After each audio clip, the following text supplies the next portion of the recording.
প্রাকৃতিক দুর্যোগকে উপেক্ষা করে মিছিল জনস্বার্থে বেশ কিছু দাবি দাওয়াকে সামনে রেখে ডেপুটেশনে মিলিত হয়েছে বামেরা।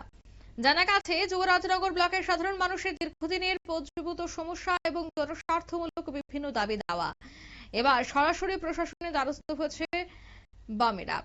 ৮ জুলাই অর্থাৎ আজ উত্তর ত্রিপুরা ধর্মনগর মহকুমা কালিকাপুর স্থিত যুবরাজনগর আরডি ব্লকের ব্লক উন্নয়ন আধিকারিকের নিকট সিপিএম যুবরাজনগর ব্লক এলাকার পক্ষ থেকে প্রাকৃতিক দুর্যোগকে উপেক্ষা করে মিছিল এবং গণ ডেপুটেশনের আয়োজন করা হয়।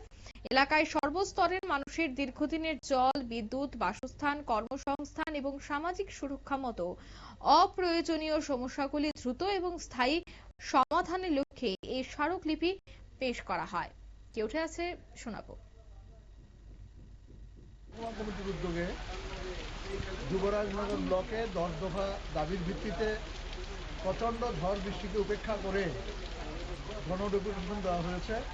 আমাদের মূল কথা হচ্ছে গরিব মানুষের ঘর চাই, এটা তার সাংবিধানিক অধিকার, কিন্তু উপেক্ষিত হচ্ছে। আমরা লক্ষ্য করছি অসংখ্য গরিব মানুষের নাম খসড়া তালিকা থেকে বাদ পড়েছে। আমাদের বক্তব্য হচ্ছে রাজনৈতিক প্রতিহিংসা চরিতার্থ করার জন্য গরিব মানুষের নাম তালিকা থেকে বাদ দেওয়া যাবে না।